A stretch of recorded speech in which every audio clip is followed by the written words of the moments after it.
আমি এবার দিয়ে দিচ্ছি।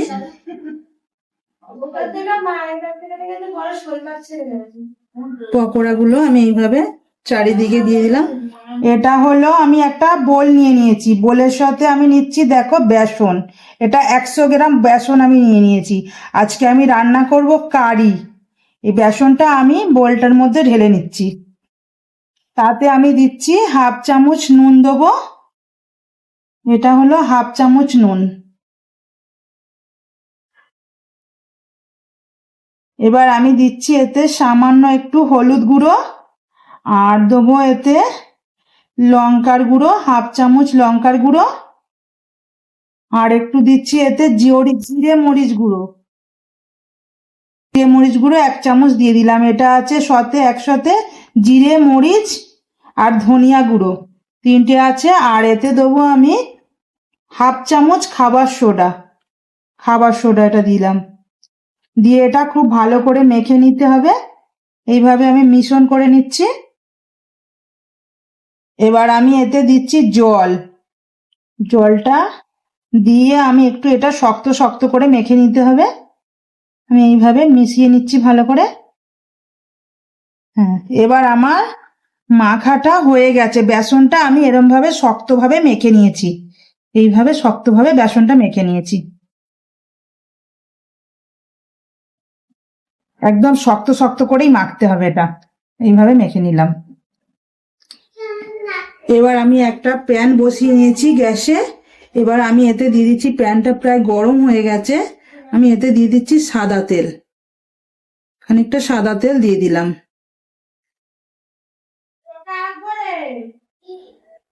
তেলটা এবার কিন্তু গরম হয়ে গেছে।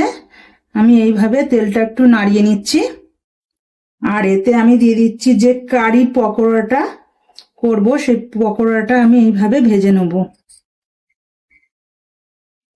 এইভাবে দিয়ে দিচ্ছি পকোড়া। এগুলো ছোট ছোট সাইজের ভাজতে হবে।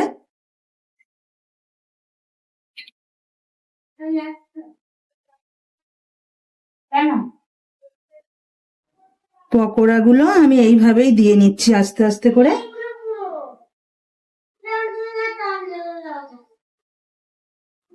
এইভাবে দিয়ে নিলাম।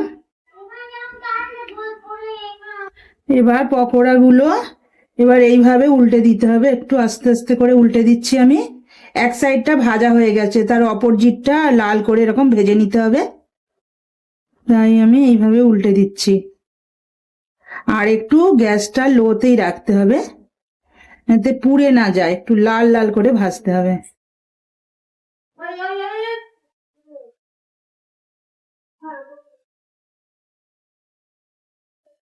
এবার আমার পকোড়াগুলো ভাজা হয়ে গেছে। আমি এইভাবে এবার আস্তে করে তেলটা ছেঁকে তুলে নিচ্ছি। এবার আমি এক পিস করেই তুলছি, যাতে তেলটা ছেঁকে ওঠে।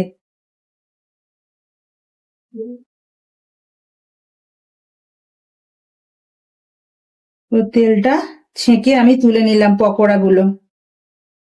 পকোড়াগুলো ছেঁকে তুলে নিলাম। পকোড়াটা আমার পুরো রেডি হয়ে গেছে। আর আমি এইভাবে পকোড়াগুলো ভেজে নিয়েছি, তোমাদের দেখিয়ে দিয়েছি যে পকোড়াগুলো আমি কিভাবে ভাজলাম। পকোড়াটা এই রেডি হয়ে গেছে পুরো। এবার আমি কারি বানানোর জন্য এটা হলো আমি নিয়ে নিচ্ছি, দেখো এটা 250 থেকে 300 গ্রাম দই আছে। আমি এটা ঢেলে নিচ্ছি, টক দই এটা। আর আমি দইয়ের মধ্যে দিয়ে দিচ্ছি এটা হাফ চামচ মরিচ গুঁড়ো, এটা হলুদ গুঁড়ো হাফ চামচ দিচ্ছি আমি। আর এটা আমি দিচ্ছি 1 চামচ লঙ্কার গুঁড়ো।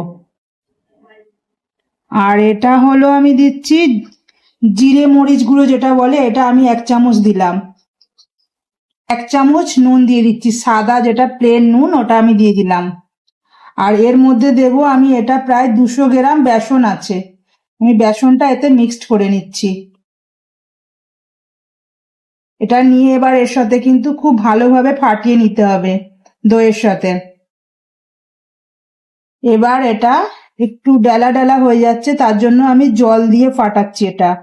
আর এটা কিন্তু খুব পাতলা করেই গুলতে হবে। আমি এটা জল দিয়ে ভালো করে এইভাবে ফাটিয়ে নিচ্ছি। আমি এইভাবে খুব ভালো করে কিন্তু মিশ্রণ করে নিচ্ছি। এটা একদম যেন বেসনটা কোনো ডেলা ভাব থাকে না, এইভাবে মিশ্রণ করে নিচ্ছি। আর তাতে আমি দিয়ে দিচ্ছি 2 থেকে 3 পিস, এটা হলো এলাচ না, এটা হলো দালচিনি। আর এটা হলো 3-4 পিস এলাচ দিলাম, আর 3-4টে লবঙ্গ দিয়ে দিলাম, দিয়ে এর সাথে মিক্সড করে নিলাম। এটা কিন্তু খুব পাতলা করে গুলতে হবে, খুব পাতলা করে আমি এইভাবে গুলে নিচ্ছি। খুব পাতলা করে গুলতে হবে এটা, এইভাবে গুলতে হবে এটা, এরকম ভাবে পাতলা করে গুলে নিতে হবে। 2 চামচ আমি সাদা তেল দিয়ে নিয়েছি, আর এতে দিচ্ছি আমি 2 চামচ ঘি, গাওয়া ঘি যেটা হয় 2 চামচ আমি দিয়ে নিচ্ছি। কড়াটা গরম করে আমি এটা দিয়ে দিলাম।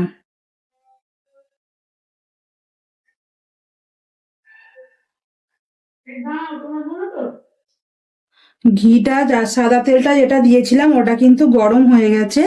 আমি এতে দিয়ে দিচ্ছি 2 পিস শুকনো লঙ্কা, আর এতে দেবো 1/2 চামচ জিরে, গোটা জিরে, সাদা জিরে যেটা হয়, সাদা জিরে।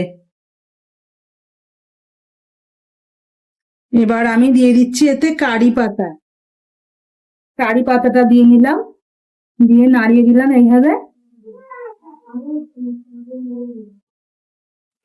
এবার কারি পাতাটা কিন্তু লাল হয়ে গেছে বা ভাজা ভাজা হয়ে গেছে। আমি এটাই দিয়ে দিচ্ছি যে আমি দই, বেসন আর যত মশলা দিয়ে মাখিয়ে রেখেছিলাম আমি ওটাও আস্তে করে দিয়ে দিচ্ছি এর উপরে।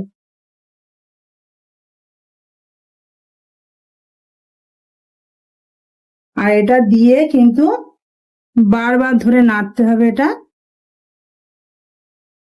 এটা কিন্তু গ্যাসটা লোয়ে রাখতে হবে, আস্তে আস্তে করে নেড়ে যেতেই হবে। এটা চামচ মানে নাড়াতেই হবে এটা একভাবে। আমি কিন্তু এইভাবে বারবার ধরে নেড়ে যাচ্ছি, এই চামচটা দিয়ে বারবার ধরে নাড়তে হবে, কেন এটা যেন তলায় বসে না যায়। বসে গেলে কিন্তু একটা ডেলা ডেলা ভাব এসে যাবে, এটা ডেলা ভাব হলে হবে না। এটা এইভাবে, ওই জন্য বারবার ধরে আমি নেড়ে যাচ্ছি।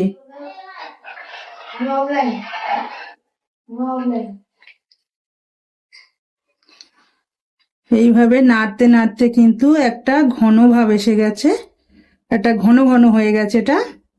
এবার আমি এতে দিয়ে দেবো পকোড়াগুলো, যে পকোড়াগুলো আমি ভেজে রেখেছিলাম, পকোড়াগুলো আমি দিয়ে দেবো।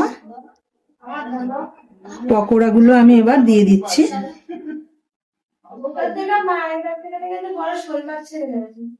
পকোড়াগুলো আমি এইভাবে চারিদিকে দিয়ে দিলাম।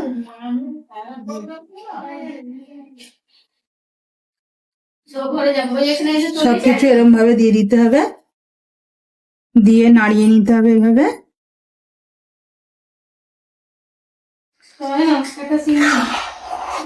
এইভাবে নাড়িয়ে নিচ্ছি।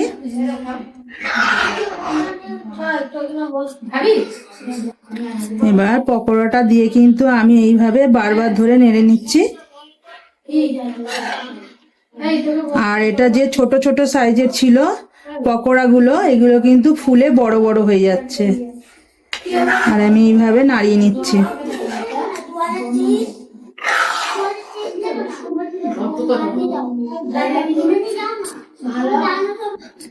এবার আমি প্রায় 10 থেকে 15 মিনিট এইভাবেই নাড়াচাড়া করে যাচ্ছি।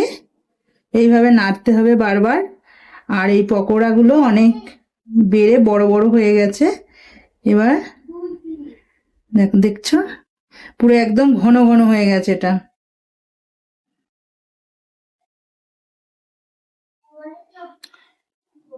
আর এটা আমি কিন্তু পুরো নাড়তে নাড়তে হয়ে গেছে। আর এটার নাম হলো কারি, কারি বলতে দই কারি।